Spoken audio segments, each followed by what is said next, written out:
Hi everyone and welcome back. Today we are going to discuss demands and recovery under GST.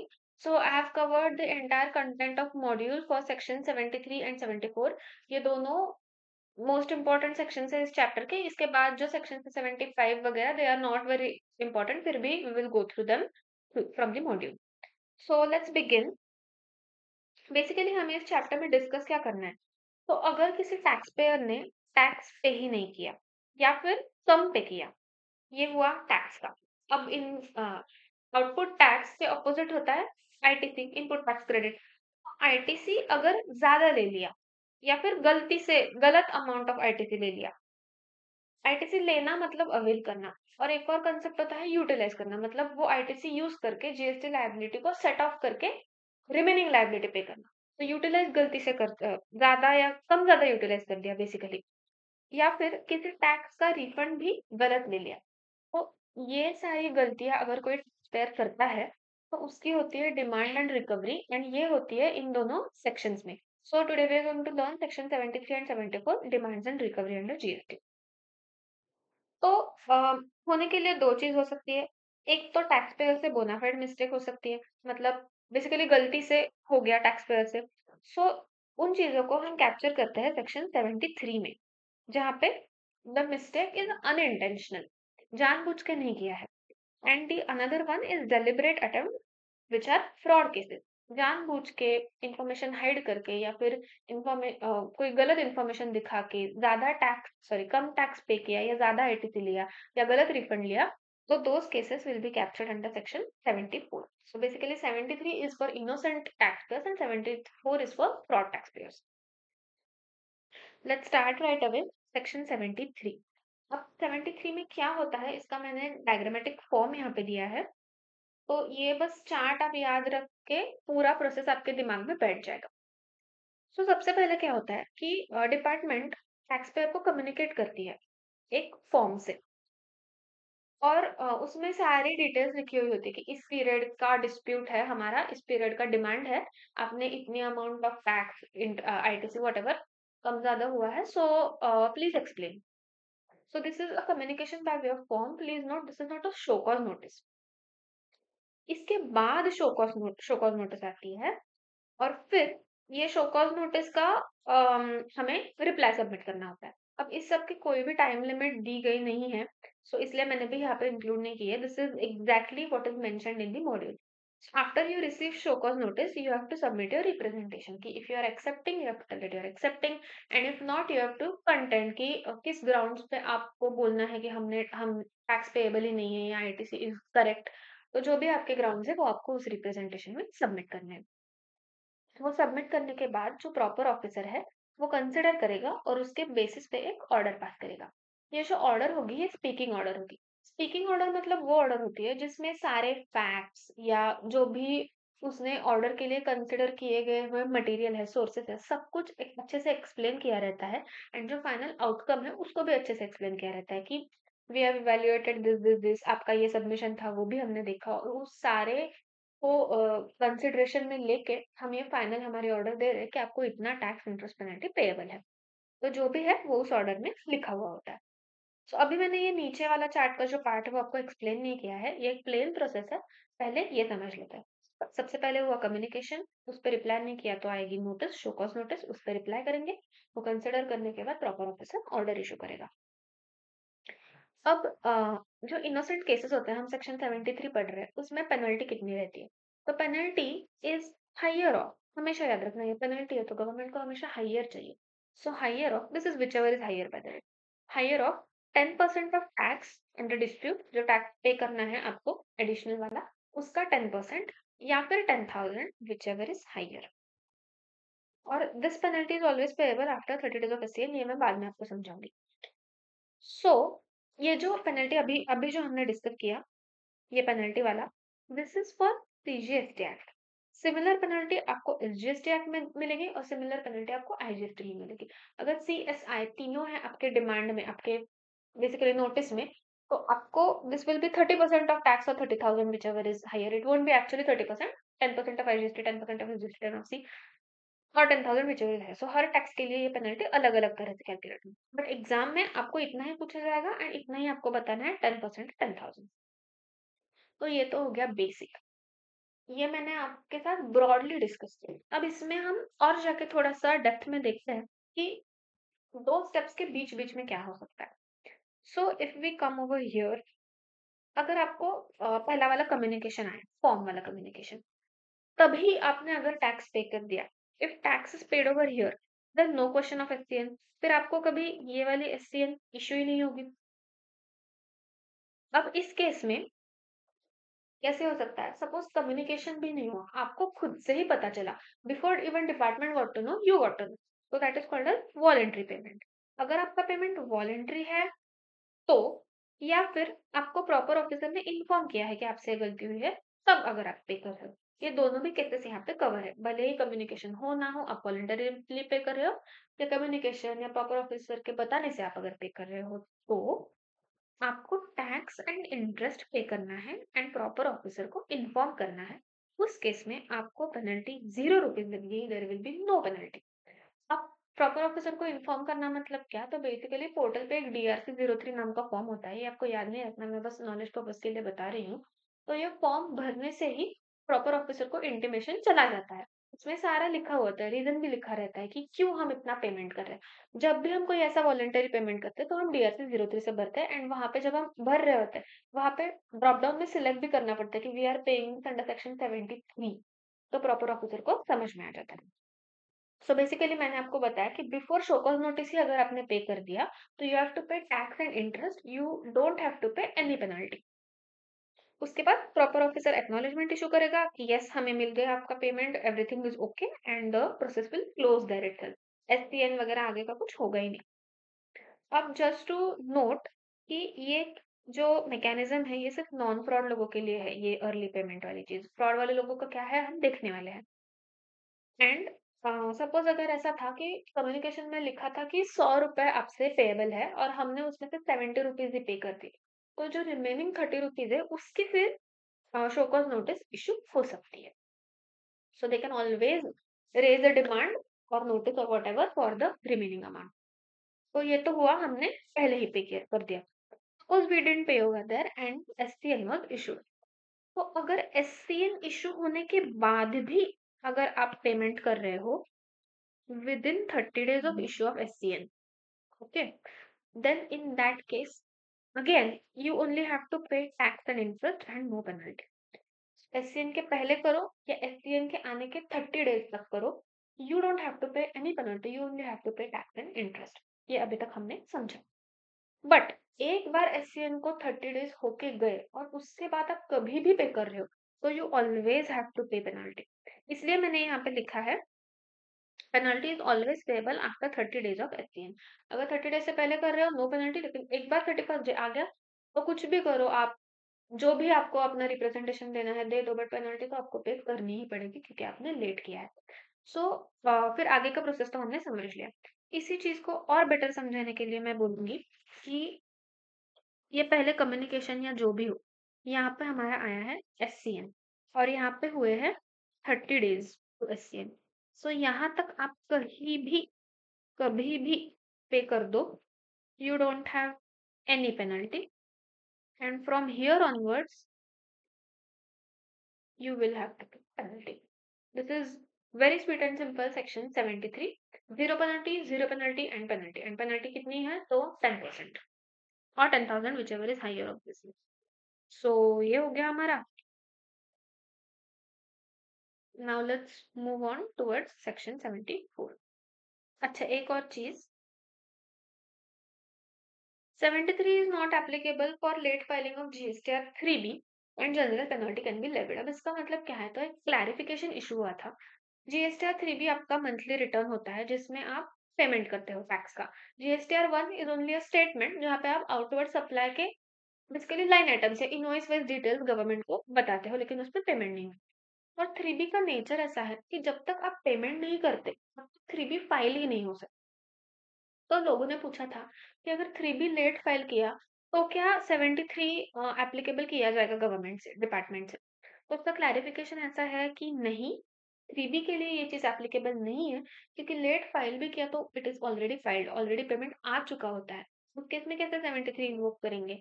And इसमें जो 73, 74 है basically, उसमें वो सारी चीज़ें कैप्चर होती हैं, जो अपार्ट फ्रॉम योर रिटर्न्स होता है। अगर कोई रिटर्न्स में चीज़ें हो तो वो स्क्रूटनी में वगैरह चला जाएगा, जो हमने पहले पढ़ा था, पहले वाले चैप्टर में।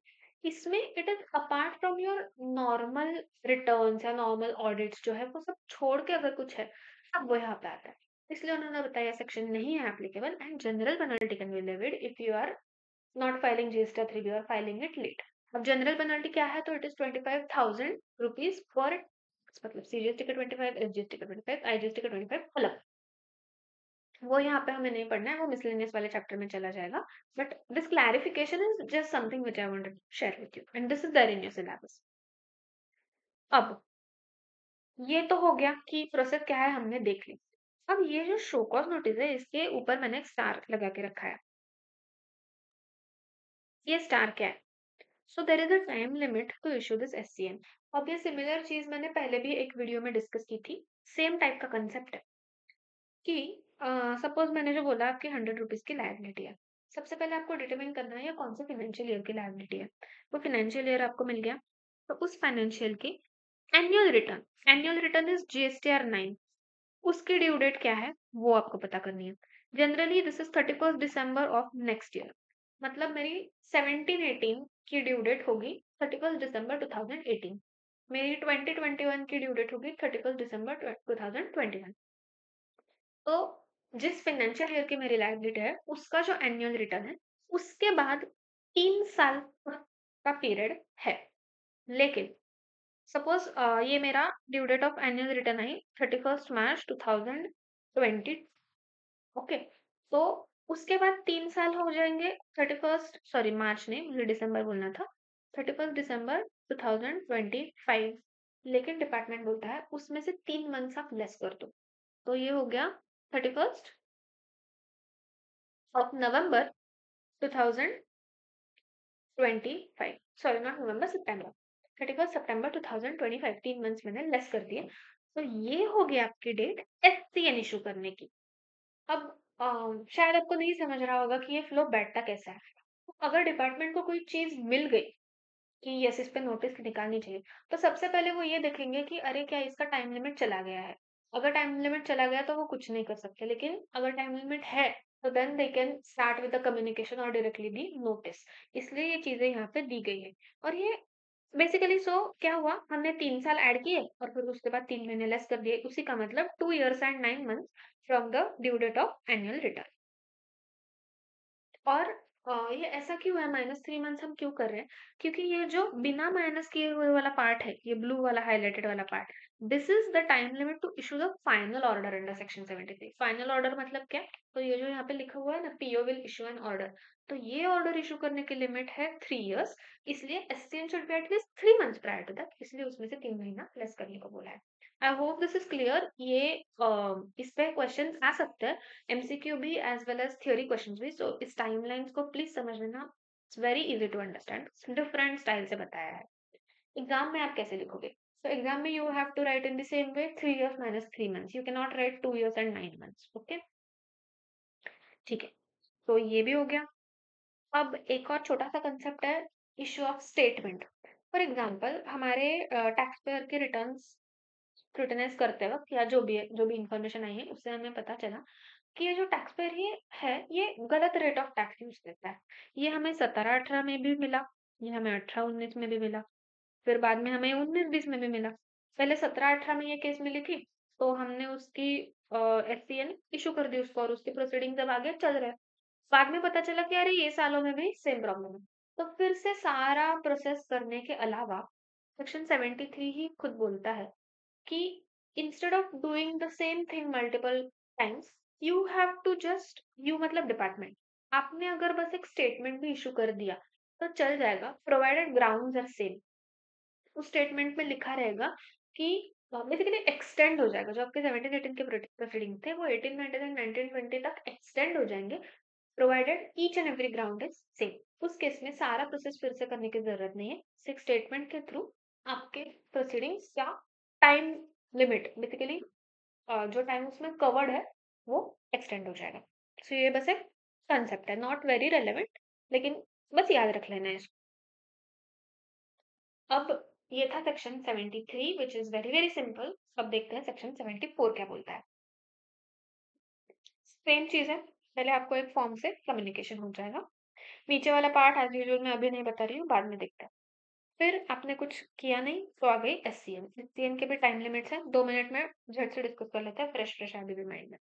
तो सेम कंसेप्ट है, पहले फाइनेंशियल ईयर देखो, उसकी due date of annual return देखो। अब इसके बाद के 5 साल देखो, 3 नहीं 5 साल। डिपार्टमेंट में खुद के लिए ज्यादा टाइम लेके रखा है यहाँ पे। क्यों? Because the case is serious, it is a case of fraud. इसलिए 3 से साल हो गए 5, और 3 महीने लेस किए थे, यहाँ पे हम 6 महीने लेस करेंगे। सो 5 years minus 6 months comes to 4 years and 6 months. This is the time limit to issue the SCN. And ये जो सिर्फ ब्लू वाला पार्ट है, ये वाला, this is the time limit to issue the final order. ये time limits भी हमने डिस्कस कर ली। एंड जो इश्यू ऑफ स्टेटमेंट वाला कंसेप्ट है, लाइक 73 74 में भी सेम चीज एप्लीकेबल है। सो देख लेते हैं प्रोसेस क्या है। ये प्रोसेस देखने के बाद 73 74 मेजरली कंप्लीट हो जाएगा। शोकॉज नोटिस आई, आपने रिप्रेजेंटेशन सबमिट किया, PO will issue an order. This is exactly like section 73। अब इस ऑर्डर में भी लिखा रहेगा tax interest penalty just like section 73। यहाँ पे पेनल्टी की अमाउंट क्या है? तो पेनल्टी यहाँ पे is 100% of tax, whichever is higher वगैरह का कोई जोल नहीं है यहाँ पे। डायरेक्टली जितना आपका टैक्स उतनी है आपकी penalty, because you are a fraud वाला पर्सन। ओके, अब टाइम लिमिट का देखते हैं, या फिर अर्ली पेमेंट या वॉट एवर की एडजस्टमेंट वाली चीजें हम देखते हैं।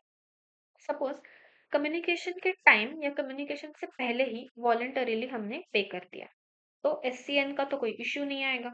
वॉलंटरीली या फिर पीओ इन्फॉर्म्स, तो हम पे करेंगे tax and interest and inform PO.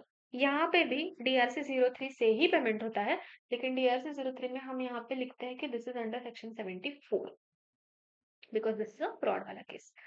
खुद से तो कभी कोई लिखता नहीं है कि ये फ्रॉड वाला केस है इन प्रैक्टिकल लाइफ, लेकिन अगर ये कम्युनिकेशन के बाद हो रहा है, if in a very rare case the company or the taxpayer is agreeing to the allegations of fraud, then they may choose section 74, but generally तो 73 ही होता है।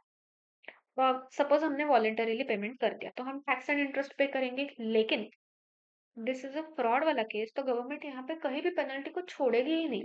इसलिए penalty of 15% is applicable. Even if you are paying before SCN, you have to pay 15% of the amount as penalty. 73 में क्या था? There was no penalty till 31st day of SCN, लेकिन यहाँ पे you have to pay 15% penalty. उसके बाद suppose ये वाला हुआ ही नहीं, सपोज आप एससीएन तक पहुंच गए, एससीएन इशू हो गया। एससीएन के बाद within 30 days if you are paying, again the concept of 30 days comes over here, so you have to pay penalty of 25%. Before SCN, it's 15%. SCN to 30 days after SCN, penalty is 25%. Tax and interest आपको भरना ही है, उसमें कोई सवाल ही नहीं है। तो 25% penalty पे कर दी। अब what after 31st day of SCN? SCN के 31st डे से बाद में जब तक भी आप पे कर रहे हो, आपको पे करना है 100% of tax amount. Sorry sorry, just a minute, it was my mistake. 25% तक तो करेक्ट था हमारा। अब सपोज हमने पे नहीं किया, हमने रिप्रेजेंटेशन सबमिट किया, फिर पीओ ने ऑर्डर इशू कर दी, जो स्पीकिंग ऑर्डर थी, वट एवर। उस ऑर्डर के भी 30 days तक अगर आपने पे कर दिया, तो आपको 50% पेनल्टी लगेगी। Let's understand with the help of a diagram. Suppose this is, sorry,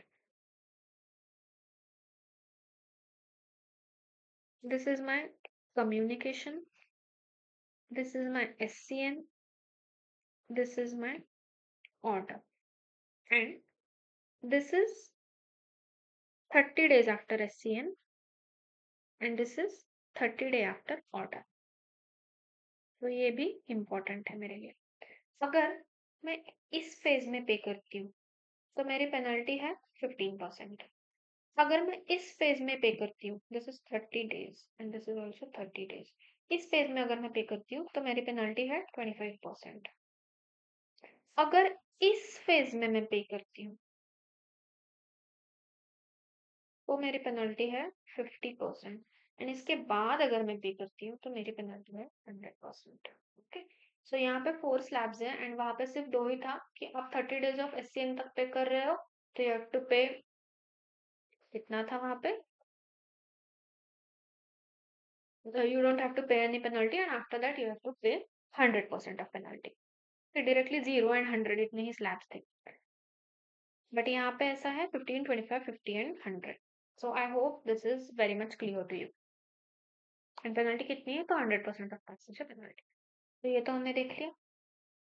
अब ये जो पेमेंट वाली केसेस है, मतलब फाइनल ऑर्डर से पहले ही अगर कोई पे कर देता है, बहुत सारी केसेस देखी हमने कि फॉर एग्जांपल यहाँ पे पेमेंट कर दिया, यहाँ पे किया, यहाँ पे किया, यहाँ पे किया, व्हाटएवर, या फिर 73 में भी।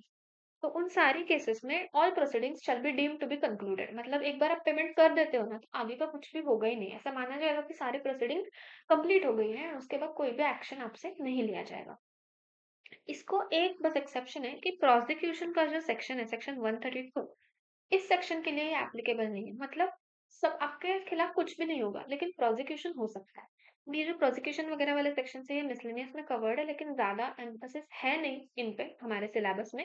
तो बस आप इतना याद रखो कि प्रोसिक्यूशन के लिए दिस इज नॉट एप्लीकेबल। नहीं भी याद रखोगे तो चलेगा, this is not very important.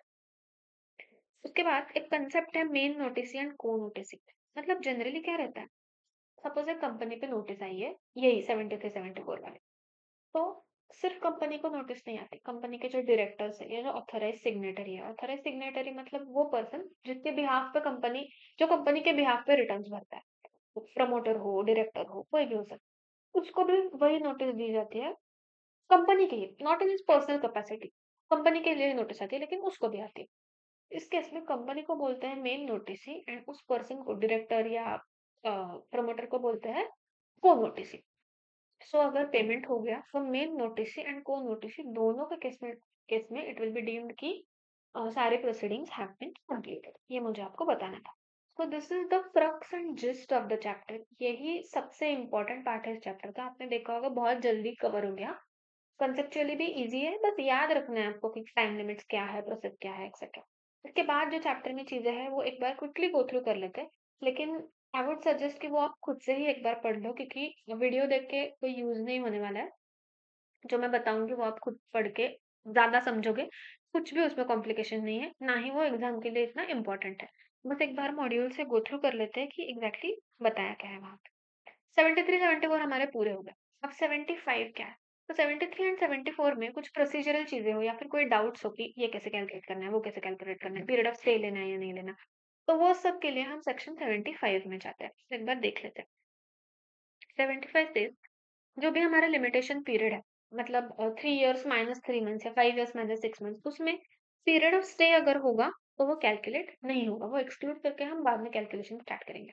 Not explaining this, I suggest you read this on by your on your own, तभी आपको समझ में आएगा, क्योंकि there is nothing difficult and nothing technical over here. Don't waste your time in videos, study on your own. मैं बस go through करवा रही हूँ कि यहाँ पे दिया क्या है। So next is, in case charges of fraud or willful misstatement or suppression are not established for a notice, tax to be determined in normal case। मतलब डिपार्टमेंट ने आप पे 75 वाले प्रोसीडिंग, 74 वाले प्रोसीडिंग स्टार्ट कर दिए, लेकिन उस केस में फिर साबित हो गया बाद में कि ये आप आपने फ्रॉड कमिट नहीं किया है, आपकी मिस्टेक अनइंटेंशनल थी, एरर वाला था, it was not intentional. So same proceedings continue हो जाएंगे as if they were under section 73 and not under section 74।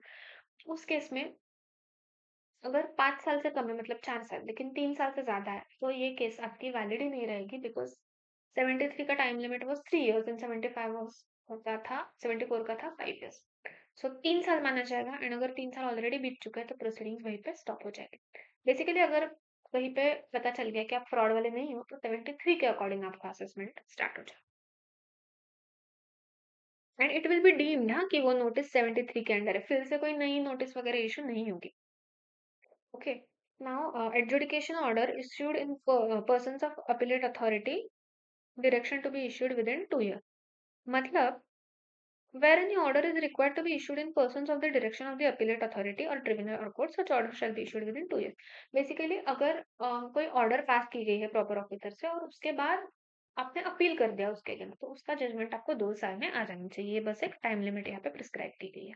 Opportunity of being heard दी जाएगी जहाँ पे उसकी रिक्वेस्ट करेगा टैक्स पेयर। फिर एडजर्नमेंट, अगर कोई हियरिंग है लेकिन आप उसको जा नहीं पाए तो आपको एडजर्नमेंट दी जाएगी, लेकिन मैक्सिमम 3 बार तक ही आपको एडजर्नमेंट मिलेगी। And adjudication order should be speaking order, ये मैंने पहले ही बताया, जिसमें सारी चीजें अच्छे से बताई गई हो, ऐसी वाली ऑर्डर। फिर tax, interest and penalty in order not to exceed the amount specified in notice. Notice में जितना बताया गया है उतना ही मैक्सिमम का ऑर्डर आ सकता है, उसके आगे से बढ़ के ऑर्डर कभी जा नहीं सकता। In case of modification of tax by appellate authority, penalty and interest to be modified accordingly. Obviously, अगर आपके टैक्स की डिमांड थी 100 और प्रोसीडिंग्स के बाद ट्रिब्यूनल ने या अपीलेट अथॉरिटी ने उस 100 का कर दिया 70 रुपीज, तो पेनल्टी भी उसके अकॉर्डिंग 70 के अकॉर्डिंग कैलकुलेट की जाएगी एंड इंटरेस्ट भी 70 रुपीज पे कैलकुलेट किया जाएगा। This is just common sense, इसलिए मैं बोल रही हूँ कि आप खुद से पढ़ लेना। फिर payment of interest is mandatory even if not specified in the adjudication order. Suppose order में लिखना भूल गए पेनल्टी पेएबल है, फिर भी it is always payable. An adjudication order to be pass mandatorily within stipulated period of time, जो हमें time दिया है 3 इयर्स 5 इयर्स, उसमें पास कर देना ऑर्डर, ऐसे बोला है। यस, अगर हम डिपार्टमेंट के अगेंस्ट अपील फाइल कर रहे हैं, high court, supreme court, appellate tribunal, कहीं पे भी, तो उस केस में जब से अपील फाइल किया और ऑर्डर आया, ये जो बीच का पीरियड है, this will also be excluded in all the computations just like the exclude period of pay, ऐसा यहाँ पे दिया गया है। Amount of self assess tax और interest remaining unpaid to be recovered under section 79। ये सब करने के बाद भी अगर पेमेंट नहीं हुआ तो हम सेक्शन 79 में जाएंगे, जहाँ पे रिकवरी होती है।